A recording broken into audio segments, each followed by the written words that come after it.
you're gonna die never even trying to reach your full potential. This was the life that you were supposed to live, but you didn't try. Those of you who are listening to this, whoever hear this, you will not find toughness in a comfortable environment. You will not find it. The only way you find it is to drown yourself in a position where you're just out of sorts. We all have two people. And I'm not saying you're crazy. We have the easy voice, which is that 20% telling yourself that I'm easy at 90% of my full potential, maybe 100% at that 20%. That's that voice that we all love. That's that very comfortable voice that's that mommy holding you saying it's gonna be okay. Doesn't care how good you are, just loves you. Just loves you no matter how messed up you are in life. This other voice that we walk very far away from is the voice saying, hey man, you ain't doing shit. So we try to get this voice out of our head completely. And we live over here in this lane. So what you have to do first is turn up this voice over here. The voice saying things to you that aren't nice. That it's in our head saying, you know what man, dude, you're not doing shit. And it's not putting yourself down. People take this the wrong way in this new society. I'm not saying to put yourself down. I'm saying listen to the truth. And the truth isn't in the 20%. The truth is in this other part of your brain saying, look man, you're wasting a bunch of percentage here. We have 80 more percent that we're not tapping into because in this other 80% is suffering, pain, failure, self-doubt, darkness, and then a whole bunch of light.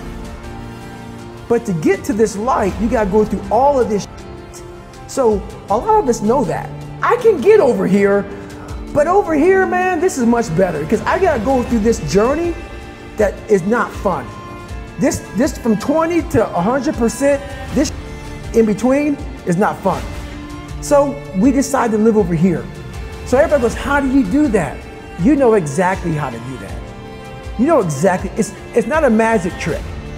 There's nothing I talk about in that book that's a magic trick.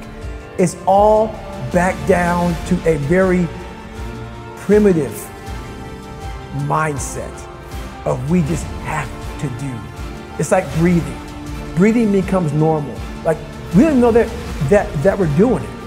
That's how you have to live your life. When that alarm clock goes off at 4 or 5 in the morning, your mind says no. You just say, this is what we do.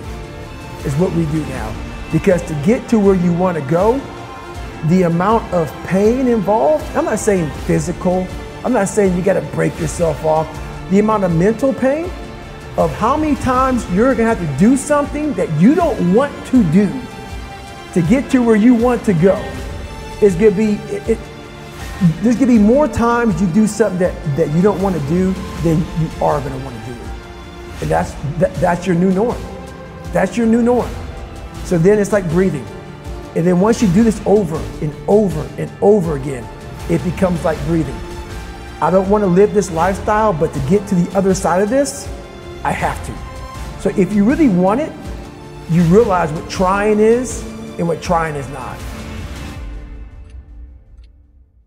You're not working your butt off hard enough. You're not trying hard enough. We all think we're trying hard, but what are you gauging that off of? I talked to this one kid the other day.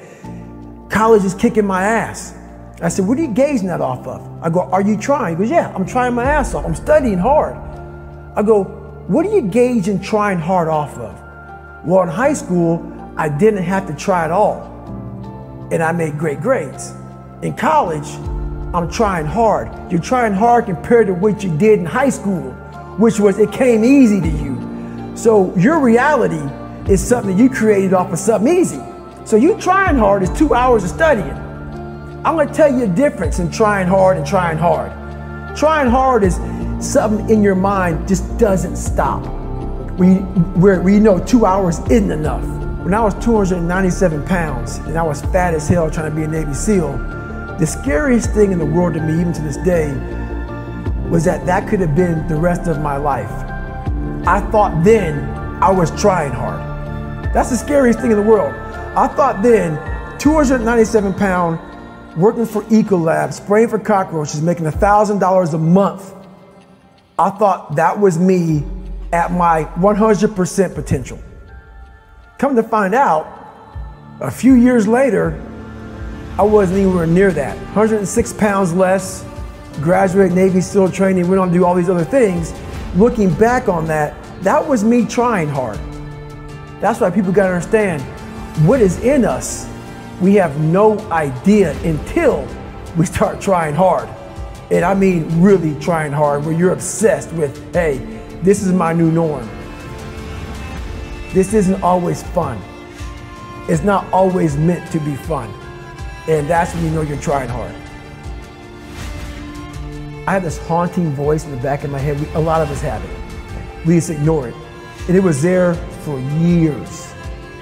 So I knew in the back of my mind that I could pull off this whatever.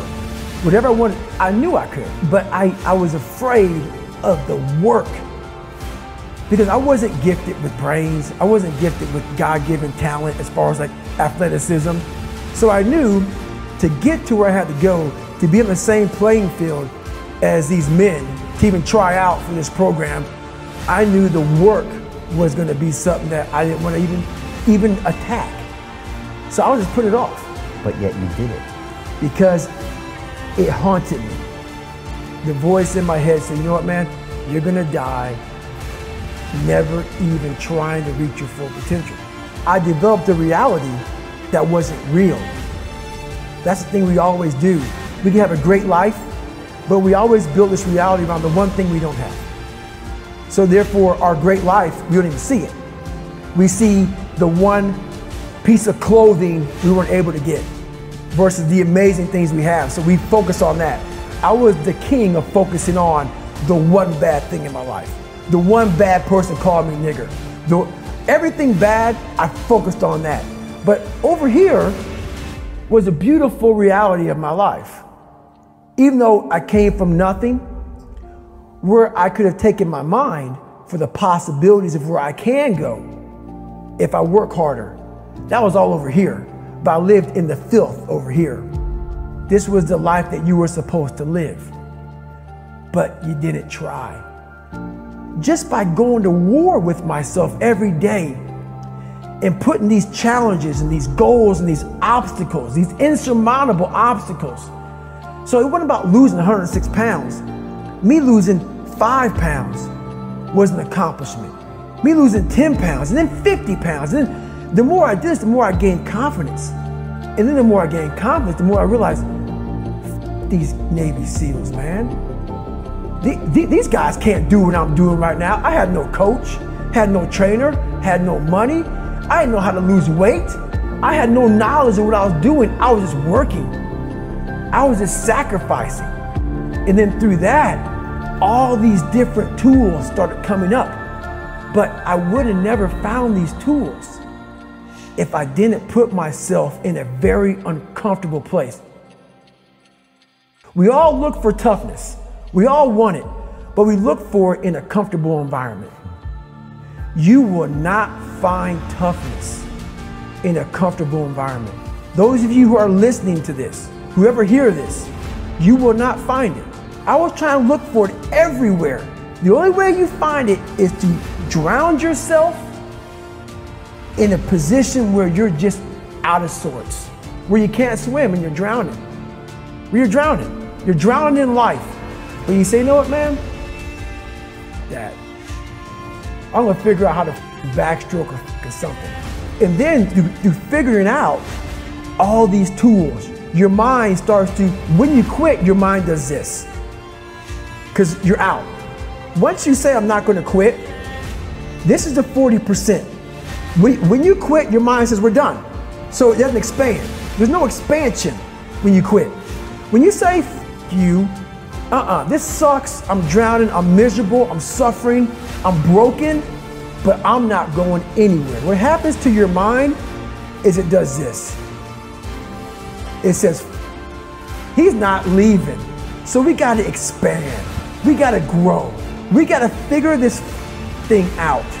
So then these compartments in your brain start to they have to work. They have to work. And then you start to engage parts of your mind that you never engaged before. But you can't engage it by sitting back in these nice chairs, drinking this nice water, talking to you, talking about what I want to do. That's where the 40% thing comes in. It comes in when you're in suffer mode and you say, I'm not going to quit. You're forcing your brain now to operate on a level it's not used to, but then it becomes used to it.